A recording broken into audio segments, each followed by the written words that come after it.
नमस्कार, आदाब, सत श्री अकाल। मैं प्रिंस जीपीएम क्लासेस में आपका स्वागत करता हूं। और कैसे हैं आप लोग?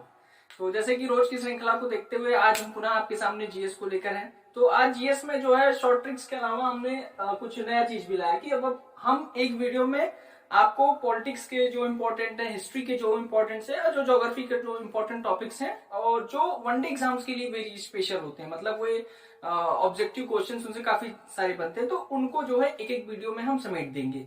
यानी एक छोटा सा वीडियो होगा मुश्किल से 10 मिनट का, और इसमें आपको राष्ट्रपति, आज हम क्या लाए हैं, आज राष्ट्रपति लाए, यानी राष्ट्रपति से रिलेटेड सारे जितने भी कॉन्सेप्ट है आप इसको छोटी सी वीडियो में आपको सब क्लियर हो जाएगा। तो आइए फटाक से देखते हैं। चलिए आइए हम आज क्या देखते हैं, राष्ट्रपति देखते हैं। तो अब पहले देखते हैं हमारे राष्ट्रपति हैं कौन इस समय, श्रीमान रामनाथ कोविंद जी हैं। ठीक, ये हमारे वर्तमान के राष्ट्रपति हैं। अब ये कौन नंबर के हैं, ऐसा प्रश्न आ सकता है, तो ये 14वें नंबर के हैं। ठीक, इनकी नियुक्ति कब हुई थी, ये 2017 में हुए थे। ठीक, ये 25 जुलाई 2017 को श्री रामनाथ कोविंद जी क्या हुए थे, राष्ट्रपति नियुक्त हुए थे। कौन से नंबर के हैं ये, 14वें नंबर के। तो आइए देखते हैं कि हमारे संविधान में राष्ट्रपति के बारे में क्या वर्णन है, यानी हमारे जो संविधान में वो हमारे देश के राष्ट्रपति के बारे में क्या कहता है। चलिए ठीक, पहली चीज आप जान लीजिए, राष्ट्रपति जो होता है देश का सर्वे सर्वा होता है, मतलब द फर्स्ट, ये क्या होता है, प्रथम नागरिक होते हैं। राष्ट्रपति कौन होता है, राष्ट्रपति हमारे देश के प्रथम नागरिक माने जाते हैं। ठीक है, और देश के सर्व होते हैं। और कोई भी हम, आप देखते होंगे कि हमारे माननीय प्रधानमंत्री श्री नरेंद्र मोदी जी किसी भी देश में जाते हैं, वहां मेमोरेंडम ऑफ अंडरस्टैंडिंग यानी एमओयू साइन करते हैं। तो भैया उस पर जो एमओयू साइन करते हैं वो एक्चुअली में राष्ट्रपति के नाम पे होता है। किसी के देश के साथ या कोई भी समझौता, हम यूएन से कोई समझौता करते हैं या किसी भी संस्था, विदेशी संस्था समझौता, तो वो राष्ट्रपति के नाम से होता है। तो इसलिए राष्ट्रपति हमारे देश का क्या होता है, सर्वे सर्वा होता है। हाँ, ये अलग बात है कि पावर्स उतने नहीं है जितने की हमारे देश में पीएम को है। तो चलिए आगे देखते हैं। अच्छा, सबसे पहले हमारे संविधान में राष्ट्रपति के विषय में आर्टिकल 52 में कहा गया है। आर्टिकल 52 किस भाग में आता है, ये 5वें भाग में आता है। ठीक है, यानी संविधान के 5वें भाग में किसकी, आर्टिकल 52 में किसके बारे में बताया गया है, राष्ट्रपति के बारे में बताया गया है। दूसरा चीज क्या है, और दूसरा है राष्ट्रपति का निर्वाचन 54 में, यानी राष्ट्रपति के बारे में 52 में बताया गया, लेकिन राष्ट्रपति के निर्वाचन को लेकर कौन सा आर्टिकल है, 54। अच्छा, इस वीडियो में आप आर्टिकल पे जरूर ध्यान देना, क्योंकि अक्सर आर्टिकल्स आपसे क्वेश्चन पूछे जाएंगे, क्योंकि ऑब्जेक्टिव जो क्वेश्चंस होते हैं या जो वैसे एग्जाम होते हैं उसमें आपको डीप में तो पूछेगा नहीं, डायरेक्ट जो है आपको ऑप्शन देगा, आर्टिकल देगा और क्वेश्चन पूछ लेगा। तो आपका फोकस किस होना चाहिए, आर्टिकल पे होना चाहिए। ठीक है, तो देखिए नियुक्ति 52 में कहा है, किस भाग में है, 5वें भाग में। राष्ट्रपति का निर्वाचन यानी द प्रोसेस ऑफ इलेक्शन क्या है, 54 में। अब आपसे एक प्रश्न और पूछ सकता है कि ये इलेक्शन, प्रोसेस ऑफ इलेक्शन किस देश से लिया गया है, ये आयरलैंड से लिया गया है। घबराइए नहीं, मैं एक आपको स्पेसिफिक वीडियो लाऊंगा, उसमें मैं बताऊंगा कॉन्स्टिट्यूशन के कौन से भाग किस कंट्री से लिए गए हैं। ठीक, तो ये किससे लिया गया है, ये आयरलैंड से लिया गया है। ये क्या है, this is the process of election, how to be a president. Okay, article 54 में बताया गया है। चलिए दूसरा देखिए, राष्ट्रपति का शपथ, ये किसमें कहा गया है, आर्टिकल 60 में, यानी the auth of president is coming from article 60। ठीक, यानी आर्टिकल 60 में। अच्छा, शपथ कौन दिलाता है, शपथ हमारे सीजेआई यानी chief justice of India, CJI. इस समय सीजेआई आपके कौन है, इस समय आपके सीजेआई जो है वो है सीजेआई,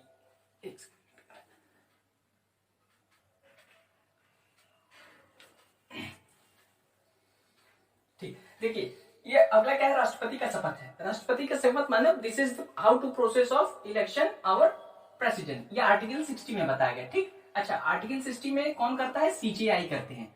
राष्ट्रपति को शपथ कौन दिलाता है, सीजेआई माने चीफ जस्टिस ऑफ इंडिया, यानी भारत के सुप्रीम कोर्ट के जो सबसे बड़े जज होते हैं, सीजेआई। जैसे इस समय कौन है, शरद अरविंद बोबड़े जी हैं। इस समय कौन है, शरद अरविंद बोबड़े जी हैं। तो उस समय जैसे जो रहा होगा, जैसे इस समय कौन था जब रामनाथ कोविंद थे, तो खेर था। ये भी प्रश्न आ सकता है, जस्टिस खेर, ये हमारे कौन थे, सीजेआई थे। इन्होंने रामनाथ कोविंद जी को क्या किया था, शपथ दिलाया था। कौन दिलाया था, जस्टिस खेर जी दिलाते, किसको, रामनाथ कोविंद जी को। ठीक, ये याद रखिएगा, कब, 2017 में 25 जुलाई को। अगला देखते हैं। अच्छा भैया, अब इलेक्शन क्या है हमारे, मतलब how to the process of election, ये आर्टिकल क्या कहता है, आर्टिकल 52, 54 में बताता है। लेकिन इस प्रक्रिया उसकी क्या है, समानुपातिक प्रतिनिधित्व प्रणाली है। उस प्रक्रिया का नाम क्या है, समानुपातिक प्रतिनिधित्व प्रणाली और एकल संक्रमणीय मत। ठीक, ये आर्टिकल 55 में बताता है। ये क्या है, ये इलेक्शन का, जैसे भी देखिए प्रधानमंत्री का चुनाव कैसे होता है, प्रधानमंत्री का चुनाव जब हम करते हैं तो हम डायरेक्ट वोट देते हैं ना, हर मतलब जो 18 साल के ऊपर से जो मतदाता है वो वोट देता है। ऐसा राष्ट्रपति के साथ करते हैं क्या, नहीं करते। तो फिर कैसे करते हैं, वो अनुपातिक यानी समानुपातिक प्रतिनिधित्व प्रणाली और एकल संक्रमणीय मत से होता है। अब आप पूछोगे कि भैया सर जी इसमें जो है देता कौन है, फिर वोट कौन देता है, वोट कौन देता है, मत कौन देता है। मत इसमें देते हैं, इसमें मत देते हैं लोकसभा, ठीक ध्यान से देखिएगा, लोकसभा, राज्यसभा, राज्यसभा और हमारा विधानसभा। विधानसभा माने हर एक राज्य का अपना अपना विधानसभा है। ठीक, कुछ जो वो है यूटी है, यूटी यानी कुछ केंद्र शासित राज्यों में भी अपनी अपनी विधानसभा है। तो वो राज्यों की यानी लोकसभा, राज्यसभा और विधानसभा, इन तीनों के कौन चयनित चयनित चयनित सदस्य। देखो एक दो शब्द आपको देखने को मिलता होगा, एक चयनित और एक मनोनीत। ठीक, लोकसभा में भी जो है कुछ चयनित है, जैसे लोकसभा में सीट कितनी है, 450 है। ठीक, 52 है, जिसमें 450 कौन है, वो इलेक्ट मतलब पब्लिक के द्वारा इलेक्ट होके आती है, इसलिए उनको चयनित कहते हैं। लेकिन जो 2 है वो एंग्लो इंडियन का है, उन्हें राष्ट्रपति क्या करता है, मनोनीत करता है। मनोनीत माने अपनी इच्छा से उनको जो है सीट देता है। तो इसमें क्या, और जैसे राज्यसभा में देखें, राज्यसभा की कितनी सीटें हैं, 250 सीटें हैं, 250 सीटें हैं। लेकिन उसमें 238 सीटें कैसी हैं, वो चयनित हैं, यानी उनको चयन होता है। लेकिन उसमें जो 12 है, जिनमें कला, विज्ञान, साहित्य इन क्षेत्रों से लिया जाता है, वो 12 क्या है, वो मनोनीत है, यानी उनको राष्ट्रपति अपने मन से उनको नियुक्त करता है। भाई ठीक है, आपने क्षेत्र में अच्छा काम किया। जैसे देखिए सचिन तेंदुलकर जी हैं, राज्यसभा सदस्य है ना, तो क्या वो इलेक्ट हुए जी, नहीं, वो किसी पार्टी से नहीं, तो इलेक्ट नहीं हुए। तो कैसे है, वो राष्ट्रपति के द्वारा मनोनीत है। राष्ट्रपति ने उनसे कहा भी कि भैया आप जो लीजेंड है क्रिकेटर के और आपके बहुत प्रशंसक हैं, लोग आपको मानते हैं, आप जो है राज्यसभा में, तो वो क्या कहें, तो आगे वो मनोनीत है। तो इसी प्रकार कौन होते हैं सदस्य, मतलब संसद में चयनित और मनोनीत दोनों होते हैं। लेकिन इसमें भाग कौन लेता है, यानी राष्ट्रपति के चुनाव की प्रक्रिया में भाग कौन लेता है, वो सिर्फ चयनित लेते हैं। यानी अगर प्रश्न में मनोनीत जैसा आ जाए, सब पूछ ले कि राष्ट्रपति का इलेक्शन में कौन भाग लेता हो, मनोनीत लिखा हो, तो आप काट देना, तुरंत वो आंसर आपका गलत होना चाहिए। तो यानी कौन, लोकसभा, राज्यसभा और विधानसभा, ये तीनों के जो है सिर्फ चयनित सदस्य ही इसमें भाग लेते। ये बहुत ही ध्यान से आप देखना, अगर आपको क्लियर ना हो तो आप फिर वीडियो को फिर से आप जो है रिवाइंड करके देखिएगा, लेकिन ये फंडा क्लियर होना चाहिए। ठीक, इसमें प्रश्न में बजाता है बड़े बड़े एग्जामों में। अगला देखते हैं, अगला है महाभियोग को लेकर इंपॉर्टेंट आर्टिकल है 61। देखिए भैया, राष्ट्रपति के पास, देखो राष्ट्रपति तो पद पे नियुक्त हो गया, मान लो आप ही नियुक्त हो गए, लेकिन अब आप अगर नियुक्ति नहीं चाहिए, अब आप निकलना चाहते हैं, राष्ट्रपति पद छोड़ना चाहते हैं, तो आपके पास 3 विधियां हैं। या तो भाई देखिए आप जो है अपनी स्वेच्छा से राष्ट्रपति पद त्याग दें, या अकाल जो है राष्ट्रपति पद के दौरान मृत्यु हो जाती है अगर राष्ट्रपति की, और या तो उसे तीसरा जो निकाला जाता है उसे महाभियोग के द्वारा, यानी जब संसद महाभियोग लाती है किसके खिलाफ, राष्ट्रपति के खिलाफ, वो आर्टिकल 61 में कहा गया है। यानी अगर जैसे राष्ट्रपति, लेकिन इसका शर्त क्या है, यानी अगर राष्ट्रपति जो है वो संविधान पर अतिक्रमण करता है, क्या करता है, संविधान को अतिक्रमण करता है।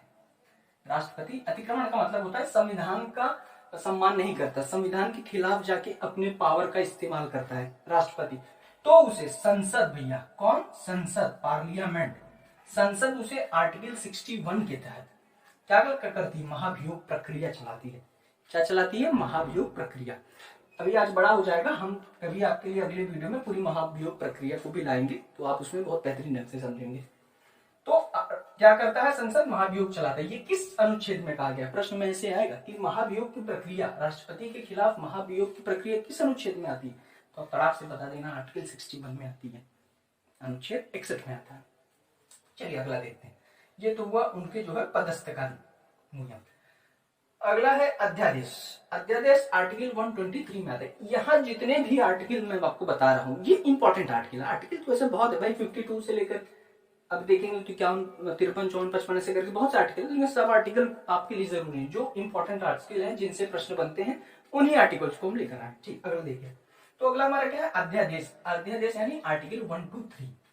आर्टिकल 1 to 3 में क्या बताया गया, अध्यादेश बताया गया। अच्छा, अब अध्यादेश क्या है, अध्यादेश होता क्या है, देखिए कोई भी एक्ट है, कोई भी लॉ है, वो पहले उसको क्या होता है, वो पहले पारित होता है, बिल होता है वो पहले, जब उस पे राष्ट्रपति, जब संसद पे वोटिंग हो जाती है और राष्ट्रपति का मुहर लग जाता है तो वो एक्ट बन जाता है, वो फिर हम लोग के लिए क्या हो जाता है, नियम हो जाता है। लेकिन ये कब होता है, ये कब होता है, जब ये पार्लियामेंट, संसद करती है, यानी लोकसभा राज्यसभा में जो है मत सांसद जितने वो सिटिंग करते हैं और उस पर वोट डालते हैं। लेकिन जब संसद नहीं चलती, क्या नहीं चलती, संसद, जैसे देखो लॉकडाउन में नहीं चली थी संसद, ठीक, जब संसद नहीं चलती तब क्या काम करते हैं, तब जो है राष्ट्रपति क्या फरमान जारी करता है। अगर मैं उर्दू लहजे में कहूं तो क्या करता है, फरमान जारी करता है, यानी वो आदेश देता है। तो ये वही अध्यादेश है, आदेश देता है, लेकिन उसके बाद जो है उस पर राष्ट्रपति के द्वारा 6 महीने के अंदर संसद के द्वारा, यानी लोकसभा और राज्यसभा, संसद के द्वारा उस पर जो है मत पड़ता है, तब जाके वो पारित हो जाता है। लेकिन राष्ट्रपति के पास ये अधिकार है। जैसे भी देखिए किसान बिल, किसान बिल देख रहे हैं, किसान बिल को जो है राष्ट्रपति ने अध्यादेश के द्वारा लाया था, अध्यादेश के द्वारा राष्ट्रपति ने किसान बिल को लाया था और उसके बाद जो है लोकसभा में उसको पारित किया गया, तो फिर वो बिल हो गया। तो ये अध्यादेश की, ये आर्टिकल किसने 1 to 3 के तहत है। ठीक, अगला देखिए, क्षमादान क्या है भैया, आर्टिकल 72 है। क्षमादान क्या है, क्षमादान का मतलब आप जानते होंगे ना, कि कोई अपराध करता है तो उसका पहले केस जो है जिला न्यायालय में चलता है, फिर हाई कोर्ट में चलता है, फिर सुप्रीम कोर्ट में चलता है, फिर वो सुप्रीम कोर्ट से भी हार जाता है तो सब कहते हैं भैया इसके पास एक ही चारा है, ये राष्ट्रपति को जो है क्षमादान मांगे, पत्र लिखे कि हमें माफ कर दीजिए। तो ये राष्ट्रपति के पास पावर होती है, राष्ट्रपति के पास यहाँ तक की पावर होती है, अगर आप अपराध किए हैं और सुप्रीम कोर्ट ने आपको कह दिया है कि आपको फांसी की सजा होगी, तो राष्ट्रपति क्या है, उसको भी आपको बचा सकता है। अगर राष्ट्रपति को मतलब राष्ट्रपति के मन में आपके प्रति अगर प्रेम आ गया या उसको लगा कि नहीं भैया इसको माफ कर देना चाहिए, इसको क्षमा कर देना चाहिए, तो आपको फांसी के फंदे से भी राष्ट्रपति बचा सकते हैं। लेकिन ये पावर उन्हें किस विशेष आर्टिकल में मिला है, 72 में मिला है। किसमें मिला है, 72 में। ठीक, हाँ, एक चीज और मैं आपको यही संक्षिप्त में बता, राज्यपाल जो नहीं होता, जैसे कि पूरे देश के केंद्र का प्रमुख राष्ट्रपति होता है, ऐसे हर एक स्टेट के प्रमुख कौन होता है, आधिकारिक व्यक्ति कौन होता है, राज्यपाल होता है। राज्यपाल के पास भी आर्टिकल 161 के तहत पावर होती है कि वो क्षमादान करे, लेकिन वो फांसी मृत्यु से नहीं कर सकता, यानी किसी को अगर मृत्यु दंड मिल गया है तो वो उसको क्षमा नहीं कर सकता। ठीक, अब देखते हैं joint sitting. Joint sitting article 108 में कहा गया है। ज्वाइंट सिटिंग किस आर्टिकल में कहा गया, 108 में कहा गया। ज्वाइंट सिटिंग कहां से लिया गया है, हमारे किस कंट्री से है, ये ऑस्ट्रेलिया से। कहां से है, ये ऑस्ट्रेलिया से। ठीक, अब तक 4 बार ज्वाइंट सिटिंग हो गया है। ठीक, कितनी बार, 4 बार ज्वाइंट सिटिंग हो गई। ज्वाइंट सिटिंग का मतलब क्या है, देखिए होता क्या है ज्वाइंट सिटिंग, जब कोई भी सरकार है, जब सरकार को लगता है कि जब कि वह राज्यसभा से कोई बिल पास नहीं करा पाएगा। देखिए सरकार, लोकसभा में सरकार का दमखम रहता है, जब उसे लगता है लोकसभा से तो बिल पास हो जाएगा लेकिन राज्यसभा में नहीं पास हो पाएगा, तो वो क्या काम करती है, वो दोनों सदस्यों को, यानी लोकसभा और राज्यसभा दोनों सदस्यों को मिलाकर लोकसभा स्पीकर की अध्यक्षता में, किसकी अध्यक्षता में, लोकसभा स्पीकर की अध्यक्षता में वो एक वोटिंग कराती है, तो उसे क्या कहते हैं, उसे ज्वाइंट सेशन कहते हैं, ज्वाइंट सिटिंग या ज्वाइंट सेशन को। ठीक, इसका यानी लोकसभा राज्यसभा का। लेकिन ये प्रस्ताव कौन लाता है, ये प्रस्ताव पहले राष्ट्रपति लाते हैं।